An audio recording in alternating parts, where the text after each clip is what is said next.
영국에서 워킹맘 협회가 있었습니다. 그 워킹맘 협회에서 그 당시에는 가정주부를 잊지 못하는 직장을 잡았던 엄마들이 70년대에 직장 생활과 가정 생활의 균형을 잘 맞춰야 하는가, 어떻게 말까? 라고 고민해서 나온 단어래요. 쉽게 말하면 이런 거예요. 우리는 예전에 젊어서 돈을 벌고 나이 들어서 누리자라고 하는데 이게 요즘은 약간 바뀌었습니다. 요즘은 그렇게 살지 않고요. 우리가 일을 하면서 시간을 내어서 틈틈이 뭐 저녁 시간이 되든지 아니면 일하는 중간이든지 아니면은 일을 하는 끝마치고 주말에 그 삶을 좀 누리자라고 해서 워라밸이라고 합니다. 삶과 일을 좀 균형 있게 맞추며 살자라고 이야기합니다. 조금 다른 이야기일 수도 있는데요. 저와 여러분의 신앙생활에도 이 균형이 필요합니다. 무슨 말이냐면요. 우리의 생각과 우리의 마음속에 있는 신앙과 우리의 손과 발과 여러분의 몸에서 나오는 행동이 삶의 균형이 맞아야 된다는 것입니다. 다른 말로 말하면 언행일치, 다른 말로 말하면 신행일치라고 말을 합니다. 저와 여러분이 믿는 것과 행하는 것이 같아야 된다는 거예요. 저와 여러분의 삶이, 저와 여러분의 사명이 사역이 되고 그게 균형이 되어져야 된다라고 이야기합니다. 저와 여러분의 안에 있는 속사람과 저와 여러분의 겉사람 행동이 동일해야 된다라고 성경은 이야기합니다. 보여지는 사람과 안에 있는 사람이 같아야 된다는 거죠. 우리가 믿는 것이 우리의 삶으로 보여지는 삶으로 증명해내야 되는 삶. 그게 균형 있는 신앙인이라고 성경은 오늘 이야기를 합니다. 오늘 저와 여러분 읽은 본문 8절과 9절은 정확하게 어떻게 하면 균형을 맞추고 살아가야 하는지 이야기하고 있습니다. 8절에 쭉 이렇게 이야기하죠. 이렇게 라고 해서 8가지를 이야기를 해요. 그러면서 이것들을 생각하라고, 이것들을 기억하라고 이야기합니다. 저와 여러분에게 갖추어야 될 덕목이 있는데 그것을 8가지로 이야기하고 9절에서는 그것을 기억했으면 행동하라라고 이야기를 합니다. 속에 있는 것을 밖으로 이야기하라라고 이야기합니다. 8절에는 우리 속에 무엇이 있어야 하는지 이야기합니다. 그리고 9절에는 그것이 있으면 그것을 밖으로 행동하라라고 이야기를 합니다. 8절에 믿는 사람들의 삶을 이야기하면 9절은 믿는 사람들이 어떻게 살아가야 하는지 이야기하는 거예요.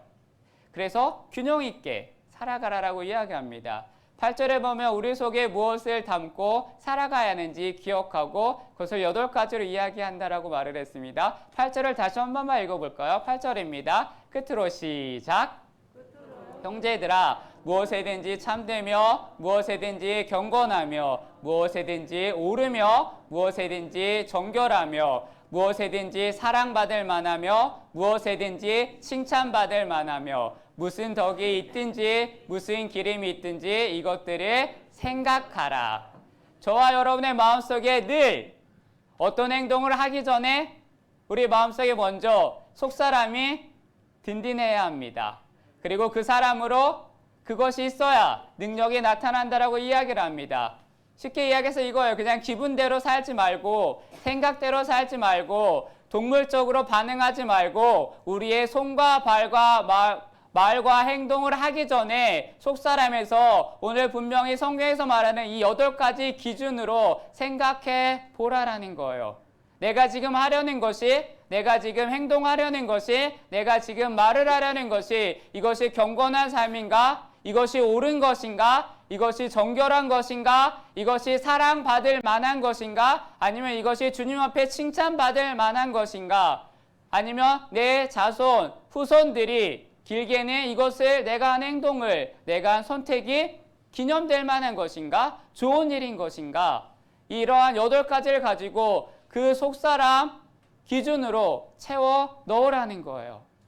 늘 우리는 자기 자신을 돌아보아야 합니다. 나는 정결함을 추구하는가? 나는 사랑함을 추구하는가?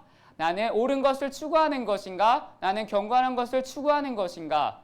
아니면 칭찬받을 만한 것을 선택하는 것인가? 그리고 이 선택이 나중에 후대에도 기억이 될 만한 선택인가? 그러한 일들을 지금까지 내가 하고 있는가? 늘 생각하라고 말씀하십니다. 사랑하는 삼성교회 성도 여러분이요. 사람은 아시죠? 생각 속에 있는 게 튀어나오게 되어 있어요. 마음에도 없는 말이 나왔다 라고 하는 말이 얼마나 맞는지 모르겠지만 대부분에는 내 속에 좋은 것이 있으면 좋은 것이 나옵니다. 그러나 나쁜 게 있으면 나쁜 게, 날카로운 게 튀어나와요. 미워하면 미워하는 말이 나오고 사랑하면 사랑하는 말이 나옵니다. 안에 있는 게 튀어나와요. 사람은 속에 있는 게 나오지 없는 게 어디서 뚝 생겨나서 입에서 나오지 않습니다. 그래서 야고보서 3장 11절, 12절은 이렇게 이야기하죠. 읽어볼까요? 셈이 시작. 내 형제들아 어찌 무화과 나무가 감람 열매를 포도나무가 무화과를 맺겠느냐. 이와 같이 짠물이 단물을 내지 못하느니라. 짠물이 단물을 내지 못한다라고 이야기합니다. 내 마음속에 짠 게 있으면 짠 게 나올 수밖에 없고요. 내 마음속에 단 게 있으면 단 게 나올 수밖에 없다라는 겁니다. 무화과 나무가 무화과 열매를 맺듯이 포도나무가 포도 열매를 맺듯이 무화과 나무인데 포도가 열렸네? 미안해. 이런 거 없는 거예요. 콩 심으면 그렇죠? 팥이 나올 수 없다라는 거예요. 내 속에 짠 게 있으면 짠 게 나옵니다. 사랑하는 여러분은요, 단마음을 가지고 있는데 짜게 말해서 미안해. 나는 내 속에 너를 미워하는 마음이 없는데 그냥 튀어나왔어. 이런 거 없어요. 어찌 그 한 구멍에서, 어찌 그 한 마음에서 짠물과 단물을 내겠냐고 성경은 이야기합니다. 속에 있는 것이 나옵니다. 성경은 그래서 오늘 이 8가지를 가지고 우리가 꼭 기억해야 한다라고 이야기합니다. 야고보서 속에 있는 것을 겉으로 나오게 되어 있어요. 속에 있는 게 나오게 되어 있어요. 그래서 사랑하는 여러분요, 저와 여러분 속사람을 아름답게 빚어서 속을 아름답게 만들어서 무엇을 하든지 어떤 말을 하든지 하나님의 아름다움이 흘러넘치기를 바랍니다. 그래서 어떻게 생각하느냐가, 어떻게 마음을 먹느냐가, 다른 말로 심보를 어떻게 쓰느냐가 중요합니다. 나는 지금 참된가? 나는 지금 주님 앞에 경건한가? 나는 주님 앞에 옳은가? 정결한가? 사랑받을 만한가? 덕을 세우는가? 좋은 기억으로 남는 일인가? 이것을 늘 생각하고 늘 기억하는 습관을 가져야 한다는 것입니다. 그게 저와 여러분 안에 마음속 깊이 뿌리 내려야 합니다.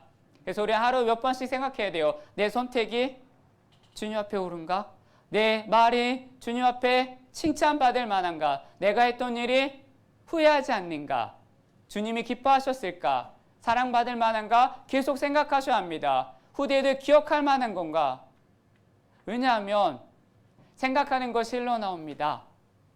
결국 그것이 우리의 손과 발, 여러분의 행동으로 나오게 되어 있습니다. 그래서 8절은 이야기하죠. 우리 안에 무엇을 채워야 하는지 정확하게 말씀하십니다. 그리고 9절에 그게 채워졌으면 어떻게 해야 되는지 행동하는지 이야기하고 있어요. 그래서 9절에 너희는 내게 배우고 본바를 행하라 라고 이야기합니다. 행하라 라고 말씀하십니다. 마음에 담아두는 게 아니라 그냥 고이고이 나만 갖고 있는 게 아니라 행동하라 라고 말씀하십니다. 속을 잘 채웠는지 알 수 있는 건 간단해요. 여러분의 행동에 나와요. 저의 행동에 나옵니다. 그래서 8절과 9절에 여러분의 신앙생활이 균형이 있어야 된다는 것입니다. 일에 너무 쏠리지 말고 세상에 너무 쏠리지 말고 하나님에게 쏠려 여러분의 삶이 하나님이 주시는 그 8가지 안에 행복을 누리고 살아갈 수 있기를 바랍니다. 마음에 담아두는 사람이 좋은 사람이 아니에요. 꽁한 사람이 좋은 사람이 아닙니다. 손과 발로 여러분의 하나님의 삶이 나와야 됩니다. 행함이 없는 믿음은 아무리 믿음이 좋다고 이야기해도 증명되지 않는 믿음은 그것은 좋은 믿음이 아닙니다.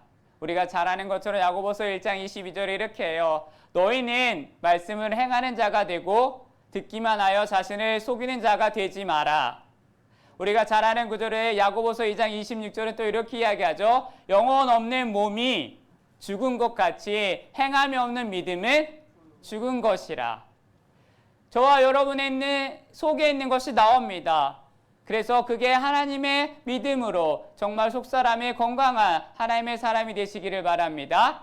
그래서 오늘 바울은 8절과 9절을 통해서 계속 외치는 것은 이겁니다. 여러분, 내가 하나님의 말씀으로 여러분에게 가르쳐 준 것을 배우고 받고 듣고 본 바를 행하십시오. 그래서 하나님의 사람이 되십시오. 그렇지 않으면 저와 여러분의 믿음은 죽은 믿음이라고 이야기를 합니다. 죽은 믿음을 가지고 어찌 그 영혼이 구원을 받을 수 있겠습니까?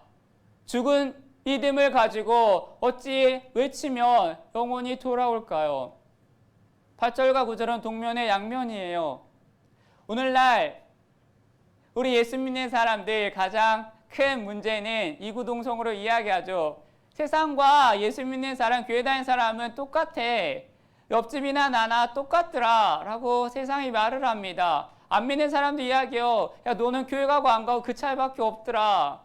교회 안에 사람들 똑같이, 밖에 사람들, 세상 사람들 똑같이 이야기를 하고 있는 게 뭐냐면 많은 예수 믿는 사람들의 삶이 삶과 믿음과 교회와 가정과 직장이 달라요.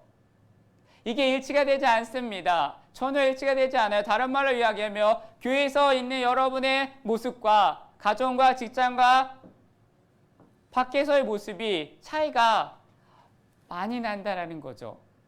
교회 밖의 사람들이 볼 때는 교회 안에 있는 우리도 어쩔 수 없지만 인정할 수밖에 없지만 중요한 건 차이가 난다라는 것입니다. 한 단어가 있어요. 페르소나라는 단어인데 가면극을 할 때, 연극을 할 때 가면을 쓰는 것을 페르소나라고 이야기합니다. 그런데 이 페르소나라는 단어는 심리학적인 용어인데요. 긍정적인 측면도 있고 부정적인 측면도 있어요. 가면을 쓰는 건데 이 긍정적인 측면은 자기가 맡은 역할을, 가면을 쓰면 자기가 맡은 역할을 똑부러지게 연기를 잘하는 것처럼, 탤런트처럼 연기를 잘하는 거예요.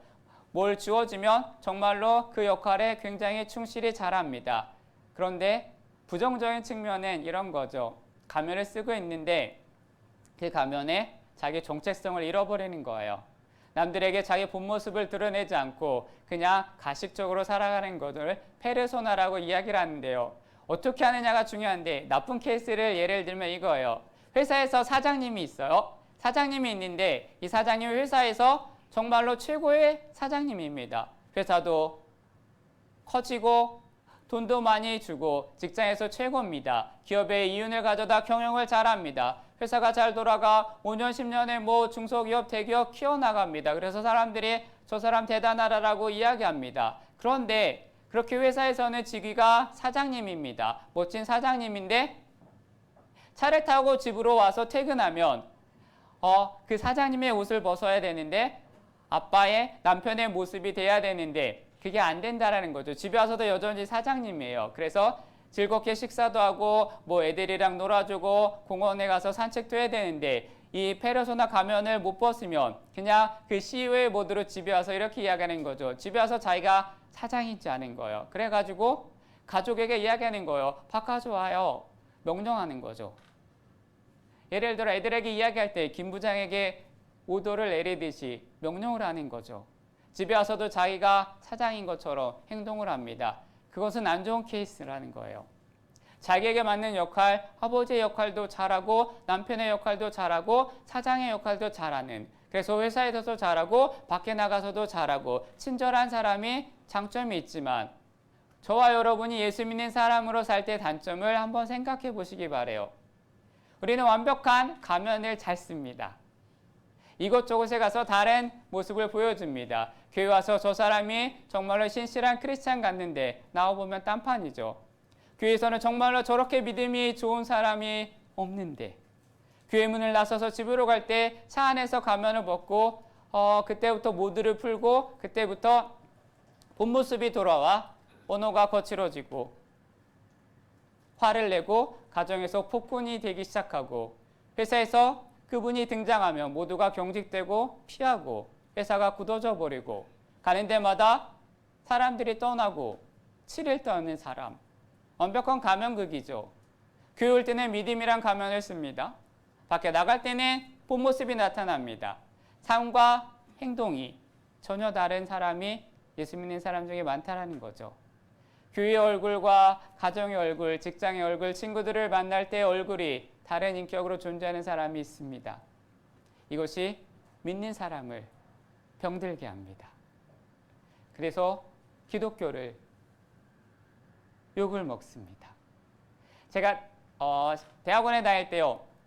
한 10년 넘었는데 어느 교회를 갔습니다. 목회 실습이라는 과정을 통해 다른 교회를 일주일 동안 가는데요. 일주일 중에 그 교회 가서 그 교회가 어떻게 하는지 보는데 구역 예배를 참관하는 시간이 있었습니다. 그래서 이 교회는 구역을 어떻게 하는지 가서 보고 배우는 거예요. 그래서 숙소에서 저랑 한 명의 전사님이랑 두 명이 한 팀이 돼서 그 교회 구역 예배를 참관하러 갔습니다. 그래서 어느 한 부부가 태우러 왔는데, 구역장 부부가 태우러 왔는데, 그래서 그 구역목을 가서 차에 앉아 있는데 그분이 운전해서 갑니다. 그런데 묻지도 않았는데 둘이, 저와 제 친구가 뒷자리에 앉아 있는데 제가 이야기했어요. 남편분의 인상이 참 좋아서 제가 이렇게 했어요. 인상이 꼭 목사님 같으세요 라고 예의의 멘트를 날렸어요. 그랬더니 그분이 이렇게 합니다. 자기 간증을 이야기하는데 저는 전혀 그런 사람이 아닙니다 라고 손사래를 치면서 짧게 자기 이야기를 하는 거예요. 어떤 이야기를 했냐면, 저는 집에서 폭군이었습니다. 너무너무 무서운 아빠였대요. 하루가 멀다 하고 부부싸움을 했대요. 그래서 가정이 정말 망가질 대로 망가졌대요. 그런데 어느 날 교회 목사님이 그 분을 보면서 집사님이 좀 구역장을 해줬으면 좋겠다 하면 구역장을 세웠대요. 그래서 정말로 그 집이 큰일이 났어요. 부담스럽고 고통스러운데 이것을 어떻게 감당해야 될까 싶어서 그날도 집에서 그냥 부부가 3차 대전을 했습니다. 싸우고 난데 구역 예배를 가야 돼요. 그래서 차를 타고 갔대요. 가는 중간에도 싸웠대요. 그래서 가는데 부부 막 죽어라 싸워라 했는데 구역 예배 모임에 가서 가는데 뒷자리에 딸이 타고 있었대요. 딸이 타고 있는데 그 초등학생 고학년 애가 아빠한테 딱 한마디를 했답니다. 그 말에 귀수에 꽂혔대요. 뒤에 앉아있는 딸이 이렇게 이야기했습니다. 우리 아빠는 오늘도 연기해야 되겠네. 그렇게 이야기하더라는 거예요. 그 이야기를 듣고 충격을 받았대요. 뒤에 앉아있는 딸이 아무것도 모를 줄 알았는데 자신이 교회에 가서 안 싸운 척하면서 믿음 있는 척하는 연기라는 것을 알았대요. 그래서 얼마나 수치스럽고 고통스럽고 창피한지 이것은 이렇게 되면 안 되겠다라고 하면서 구역 예배에 가서 그 모임에 가서 구역장인 척하지 않고 구역원들을 붙잡고 이야기했대요. 나 좀 살려달라. 나 사실 믿음 있는 사람 아닙니다. 나는 폭군입니다. 집이 전쟁터입니다. 맨날 싸웁니다. 오늘도 오다가 싸웠습니다. 근데 우리 딸이 저한테 이렇게 이야기했습니다. 부탁을 합니다. 그러면서 구역원들에게 이야기하고 기도 좀 해달라고 고백했대요. 근데 구역원들이 아십니까? 놀라운 사실. 다 알았대요. 저 양반이 오늘도 싸우고 왔구나. 다 알죠? 티가 나니까요. 그래서 구역원들이 기도를 해주고 정말로 그 모든 구역의 은혜를 받고 통곡하고 회개하면서 정말로 이분이 신실한 구역장이 되었답니다. 그래서 더 이상 가면 쓰지 않고 구역 예배를 정말로 온전히 잘 섬기는 하나님의 사람이 되었다라고 이야기합니다. 사랑하는 여러분요, 아마 이 설교를 지금 듣고 있는 가정에서 듣고 있든 지금 여기서 듣고 있든 비슷한 경험이 하신 분들이 있을 거예요. 이 설교라는 이 시간에 얼굴에 화끈거려 찔리는 분이 있을 거예요. 저도 그렇지만 그런데 잘 들으십시오. 늦지 않았습니다. 저와 여러분은 이제라도 우리는 가면을 벗어야 합니다. 믿는 사람의 코스프레를 하는 것이 아니라 믿는 사람이 척하는 게 아니라 진짜 하나님의 사람이 되어야 합니다. 그래서 우리는 진짜 크리스찬에는 집사라는 직분, 구역장이라는 직분, 권사라는 직분, 장로라는 직분, 목회자라는 직분, 이거는 연극을 맡은 배역이 아닙니다. 그냥 여러분이 와서 그냥 있다 가는 것이 아닙니다. 하나님이 나에게 성품을 담고 사역을 닮아라는 그릇입니다. 직분은 여러분의 삶의 그릇입니다. 그것을 온전히 잘 아름답게 담아낼 수 있는 사랑하는 여러분이 되시기를 바랍니다. 그래서 직분의 역할을 잘 가면이 아니라 척이 아니라 정말 저와 여러분의 삶으로 녹아나는 사랑하는 삼성교회 여러분이 되시기를 바랍니다. 오늘날 신앙과 삶이 분리되어 믿는 사람이 많아요. 가정에서의 모습과 교회에서 모습과 직장에서 모습과 시장에서의 물건을 사러 갈 때의 모습과 식당에서 직원을 대하는 모습이 어쩌면 그렇게 똑같은 사람이 없을까요? 놀랄 정도로 다른 사람의 모습을 우리는 합니다. 어느 목사님이 어느 교회에서 목사님이 설교를 하는데 사모님이 목사님이 설교하는 중간에 갑자기 저 뒤에서 이불을 갖고 나오셨어요. 예배드리는 중간에 강단에 올라오셨습니다. 그래서 한마디 하셨대요. 여기서 살자. 그러니까 목사님이 당황해서 왜 그러냐라고 했더니 설교하는 당신의 모습과 집에서 모습이 너무 달라. 여기는 천사인데 집에서 낙마라고. 그래서 여기서 살자라면서 이불을 갖고 올라오셨대요. 그렇게 목사님을 붙잡고 통곡하셨답니다. 그래서 말을 했대요. 나를 사모로 보지 말고 권사님으로 봐달라. 나를 성도로 좀 봐달라. 하루라도 라고 말씀하셨답니다. 성도들은 그렇게 친절한데 나한테 왜 그렇게 모지냐고 나를 좀 권사님으로 성도님으로 생각해달라고 애원하면서 우셨답니다. 제 얘기는 아닙니다. 제 얘기는 아닙니다. 사랑하는 여러분이요.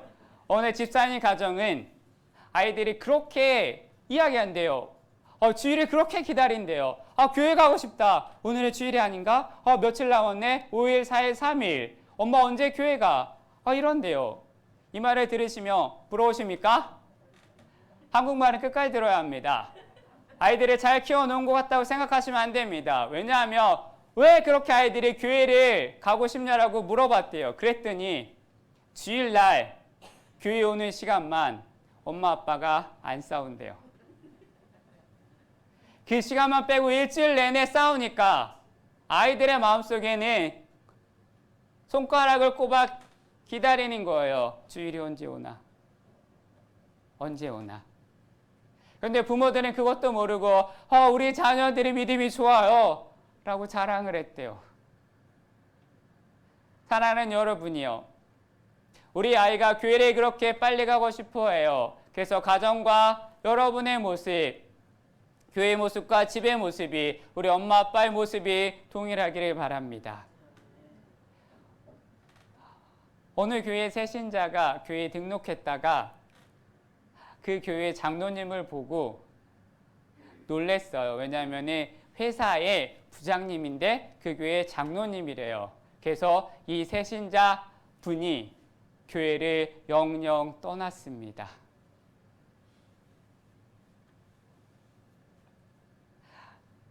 드린 건데요.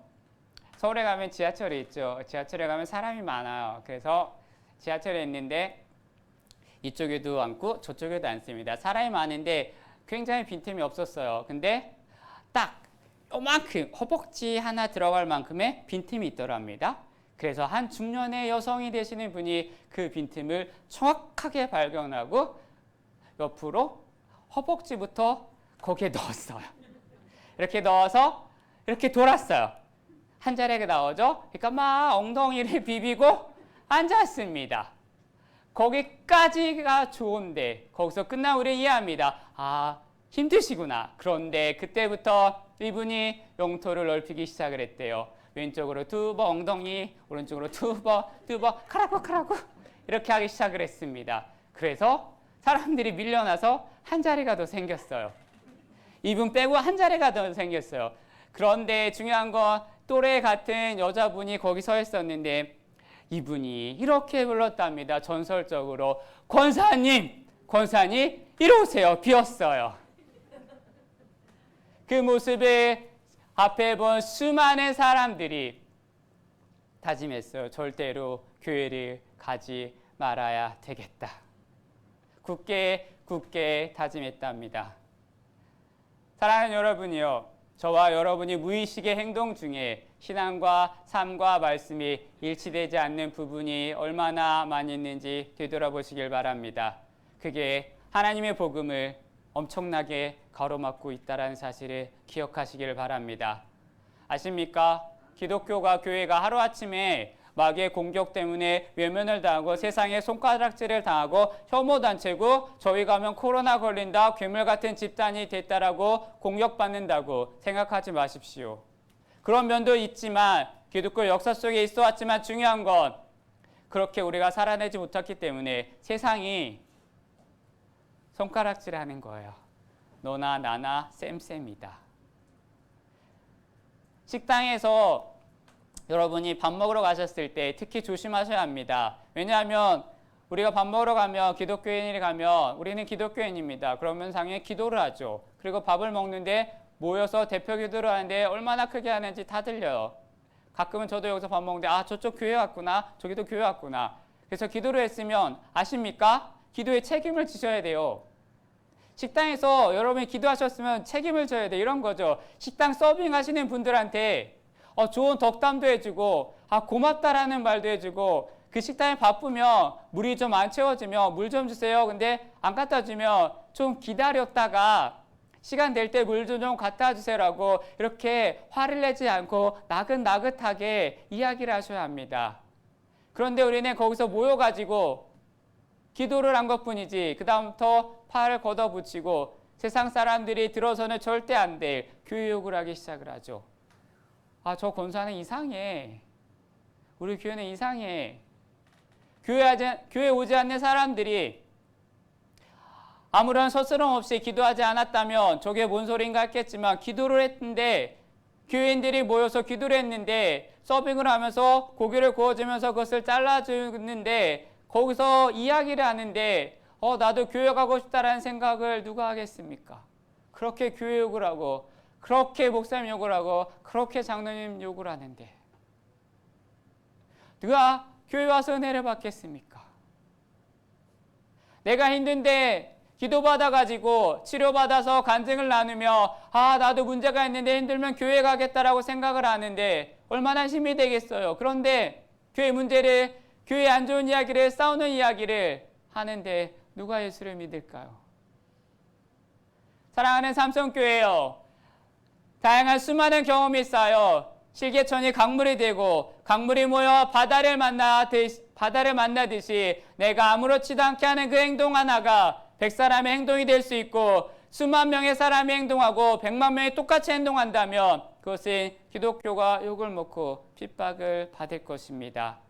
우리는 반드시 기억해야 합니다. 예수 믿는 사람은 과일에 비유합니다. 퀴즈를 하나 내볼게요. 과일인데요. 토마토가 되어야지 사과가 되면 안 된다라는 말이 있습니다. 토마토와 사과의 차이를 아십니까?